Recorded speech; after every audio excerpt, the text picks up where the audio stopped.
আসসালামু আলাইকুম everyone, welcome back to my channel J and I couples diary.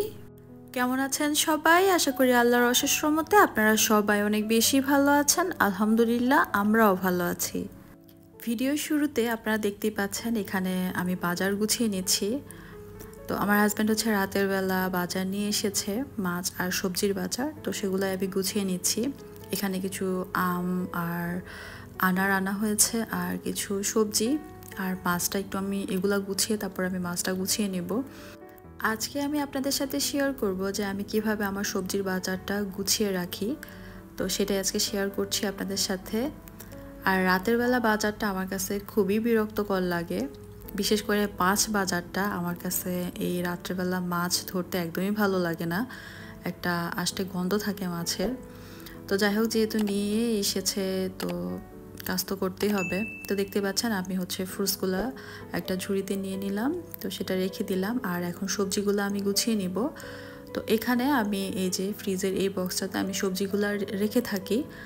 তো এখানে দেখতে পাচ্ছেন আমি কাঁকরোল রাখলাম, করলা, তারপরে চিচিঙ্গা আর হচ্ছে কলমি শাক। তো এগুলো আমি পলিথিনে করে এভাবে রেখে দেই, তাহলে খুব ভালো থাকে এই বক্সের মধ্যে, সবজিগুলা ফ্রেশ থাকে। আর আর এভাবে করে সবজিগুলা রেখে দিলে ফ্রিজটাও নোংরা হয় না, পলিথিনে করে আমি রাখার চেষ্টা করি। আর এখানে দেখতে পাচ্ছেন মাছ নিয়ে এসেছে, তো এই মাছগুলো এখন আমি প্যাকেট করে ফ্রিজে রেখে দিব। তো দেখতে পাচ্ছি যে দেখছি যে এখানে কি কি মাছ এনেছে। তো এখানে আমার হাজব্যান্ড হচ্ছে 2 রকমের মাছ নিয়ে এসেছে। আর শুক্রিয়া যে উনি মাছগুলা কেটে নিয়ে এসেছে, আমার আর কাটতে হবে না, জাস্ট এগুলাকে আমি প্যাকেট করে ফ্রিজে রেখে দিব আলাদা আলাদা করে, কারণ একসাথে সব রেখে দিলে আবার আমার একসাথে বের করে আবার একটা ঝামেলা হয়ে যাবে। তার জন্য আমি মাছগুলোকে আমি আলাদা আলাদা প্যাকেট করে রেখে দিব। বাংলাদেশের বন্যা পরিস্থিতি যে ভয়াবহ রূপ ধারণ করেছিল, এটা কিন্তু এখনও ঠিক হয়নি। এখনও অনেকগুলা জেলা পানির নিচে রয়েছে। আশ্রয়কর্মীরা বাড়ি বাড়ি থেকে মানুষ উদ্ধার করে আশ্রয় কেন্দ্রে আশ্রয় দিয়েছে, খাবার দিচ্ছে, ত্রাণ দিচ্ছে। তো এই জিনিসগুলা কি বলবো, কবে যে আল্লাহ এই পরিস্থিতিটা ঠিক করবে আল্লাহই ভালো জানে। উদ্ধারকর্মী যারা রয়েছেন, আপনাদের উদ্দেশ্যে একটাই কথা যে প্লিজ আপনারা গিয়ে ছবি বা ভিডিও করবেন না। অনেক এলাকায় দেখেছি যে মাইকিং করে বলে দিচ্ছে, মসজিদের মাইক দিয়ে বলে দিচ্ছে যে আপনারা ত্রাণ দিতে আসলে কোনো ছবি আর ভিডিও যাতে না করে। অনেকেই হচ্ছে লজ্জায় আসতে চায় না সামনে ত্রাণ নেওয়ার জন্য, কারণ ওনারা হচ্ছে এই পরিস্থিতির শিকার হয়ে এই আপনাদের কাছ থেকে সাহায্যটা চাচ্ছে। ওনারা কোনো ভিখারি না যে আপনাদের সাহায্য দরকার, কারণ ওনারা এখন পরিস্থিতির শিকার, তার জন্য হচ্ছে আপনাদের সাহায্যটা দরকার। প্লিজ আপনারা ভিডিও বা ছবি তোলা থেকে বিরত থাকেন। আবার অনেককে দেখলাম মানুষকে উদ্ধার করার নামে তারা টিকটক আর রিলস নিয়ে ব্যস্ত। এই কাজটা কখনোই করবেন না। আবার অনেকে দেখলাম পানি কতটুক হয়েছে, বাইক নিয়ে গাড়ি নিয়ে সেটা ওইখানে গিয়ে দেখতেছে যে ওইখানে কতটুক পানি হয়েছে, সেখানে গিয়ে টিকটক বানাচ্ছে, রিলস বানাচ্ছে, ভিডিও বানাচ্ছে। এইটা খুবই দুঃখজনক। আপনাদের জন্য যারা রিয়েলি সাহায্য করতে যাচ্ছে, আপনাদের জন্য তারা করতে পারছে না। প্লিজ আপনারা এগুলো থেকে বিরত থাকেন।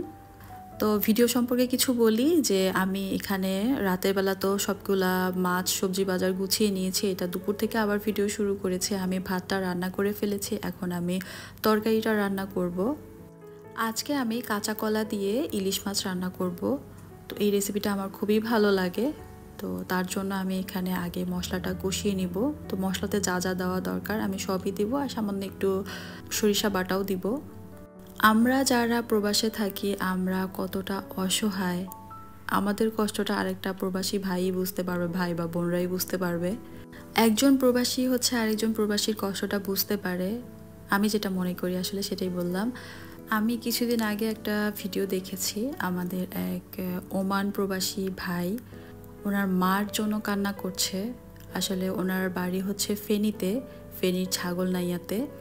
তো উনি হচ্ছে ওনার বৃদ্ধ মায়ের কোনো খোঁজখবর নিতে পারছে না, কারণ বন্যা এতটা ভয়াবহ রূপ ধারণ করেছে।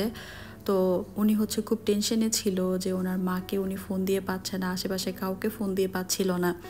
তো উনি ভিডিওতে বলছিল যে আমার মাকে প্লিজ কেউ বাঁচান, আমার মা হচ্ছে বৃদ্ধ একজন মানুষ, আশেপাশে অনেক মানুষই রয়েছে বাড়িতে বৃদ্ধ, ওনাদের আমি কোনো ফোন দিয়ে খোঁজ খবর নিতে পারছি না। আমার মাকে আপনারা প্লিজ কেউ গিয়ে বাঁচান, যত টাকা লাগে আমি আপনাদেরকে দিব, প্লিজ আমার মাকে গিয়ে একটু বাঁচান। যারা উদ্ধারকর্মীরা রয়েছে তাদেরকে উদ্দেশ্য করে এই কথাগুলো বলেছিল। উনি অনেক কান্নাকাটি করতেছিল যে ওনার মার কোনো খোঁজখবর নিতে পারতেছিল না, কারণ পানি একদমই ওইখানে ফেনীতে তো অবস্থা খুবই খারাপ ছিল, তো তার জন্য উনি খুব টেনশনে ছিল। এখানে আমার হাজব্যান্ডের অফিসেও একটা ভাইয়া ছিল, ওনার ফ্যামিলিও ফেনীতে ছিল। উনি 2-3 দিন ধরে কোনো যোগাযোগ করতে পারতেছিল না ফ্যামিলির সাথে, খুবই টেনশনে ছিল। পরবর্তীতে দেখা গিয়েছে যে 2 দিন পরে উনি ওনার ফ্যামিলির সাথে যোগাযোগ করতে পেরেছে, যে ওনার যে দোতলা বিল্ডিং ছিল পুরো একতলা নিচতলাটা একদম পানিতে ডুবে গিয়েছিল। ওনারা ছাদে পরে আশ্রয় নিয়েছিল, ওনাদের আশেপাশে যারা ছিল সবাই মিলে প্রায় 10-15 জন মিলে ছাদে আশ্রয় নিয়েছিল। তো এইসব ঘটনার কারণেই আমি বললাম যে আসলে আমরা প্রবাসীরা কতটা অসহায়। আমরা একটা মাত্র ফোনের জন্য অপেক্ষা করতে থাকি, যে ফোনে কথা বললে আমরা একটু নিশ্চিন্ত থাকতে পারি যে না, আমার ফ্যামিলি ভালো আছে। ফ্যামিলির সাথে ফোনে কথা বলতে পারলে, যোগাযোগ করতে পারলে আমাদের কাছে একটু শান্তি লাগে, যে না, আমরা তখন জানতে পারি যে আমার ফ্যামিলি ভালো আছে। যদি যোগাযোগ করতে না পারি তখন আমাদের যে কী অবস্থাটা হয়। আল্লাহ সবার ফ্যামিলিকে ভালো রাখুক, সুস্থ রাখুক এবং নিরাপদে রাখুক, এই দোয়াই করি সব সময়। কথা বলতে বলতে কিন্তু এদিকে আমি তরকারিটা রান্না করে ফেলেছি, দেখতেই পেয়েছেন। এখানে আমি কাঁচা কলা আর আলুটা ভালো করে কষিয়ে একদম ঝোলের পানিটা দিয়ে দিয়েছি। এখন আগে থেকে ভেজে রাখা ইলিশ মাছটা আমি এখানে দিয়ে দিলাম। তো ইলিশ মাছটা যেহেতু ফ্রিজে ছিল, ডিপ ফ্রিজে, তো এটাকে আমি একটু আগে দিয়ে এটাকে আমি এখন ঢাকনা দিয়ে ঢেকে কিছুক্ষণ রান্না করে নিব, তাহলে আমার রান্নাটা হয়ে যাবে। আমাদের বাংলাদেশে একটার পর একটা ষড়যন্ত্র পরিকল্পনা তারা করেই যাচ্ছে, একটার পর একটা ষড়যন্ত্র তারা করেই যাচ্ছে, মানে একটা দিনও তারা শান্তিতে থাকতে দিচ্ছে না। গতকালকে যেই ঘটনাটা ঘটেছে আপনারা হয়তো অনেকেই দেখেছেন, যে আনসার বাহিনীরা যে কাজটা করলো, আবারও তারা ওই পুলিশের ঘটনাটার পুনরাবৃত্তি করলো। তারা আবার স্টুডেন্টকে কালকে আহত করলো, কতগুলো স্টুডেন্টকে মারলো, সচিবালয়ে সবাইকে জিম্মি করে রাখলো। ওনাদের দাবি দাওয়াগুলো কিন্তু সব মেনে নেওয়া হয়েছিল, তারপরেও তারা যেই কাজটা করলো খুবই লজ্জাজনক, খুবই দুঃখজনক। এদের আমি বলবো মানুষরূপী অমানুষ। তারা কতটা অকৃতজ্ঞ এবং কতটা নির্লজ্জ হলে তারা এই কাজটা করতে পারে, ছাত্রদেরকে মারলো এভাবে করে। যে জেনারেশনের জন্য আমরা আমাদের বাক স্বাধীনতা ফিরে পেয়েছি, আমাদের স্বাধীনতা ফিরে পেয়েছি, তো তাদের গায়ে আবারও হামলা, তাদেরকে আবারও হামলা করা হয়েছে। কতগুলো স্টুডেন্ট আহত হয়েছে।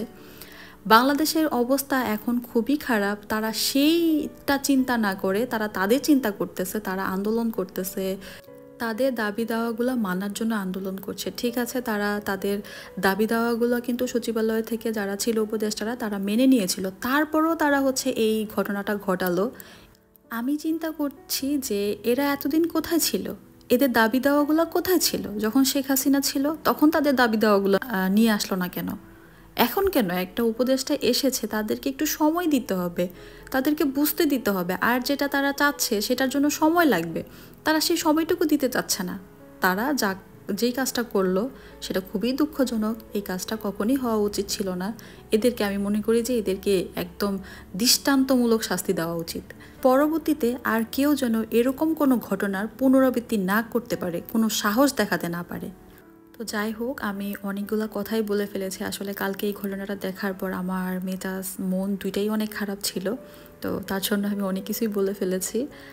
কথা বলতে বলতে কিন্তু আমি অনেকগুলো কাজও করে ফেলেছি। আমি তরকারি রান্না করে ফেলেছি, একটা ভর্তা বানিয়ে ফেলেছি, কাঁঠালের বিচি আর লইট্টা শুটকিতে একটা ভর্তা বানিয়েছি। ভর্তাটা খুবই মজা হয়েছে। আর এটা সন্ধ্যার দিকে আমরা নাস্তা করব। আমার হাজব্যান্ড শর্মা নিয়ে এসেছে, তো শর্মাটা খেয়ে নিব আর আপনাদের কাছ থেকে বিদায় নিয়ে নিচ্ছি। সবাই ভালো থাকবেন, সুস্থ থাকবেন, আমাদের জন্য দোয়া করবেন। আল্লাহ হাফেজ অ্যান্ড আসসালামু আলাইকুম।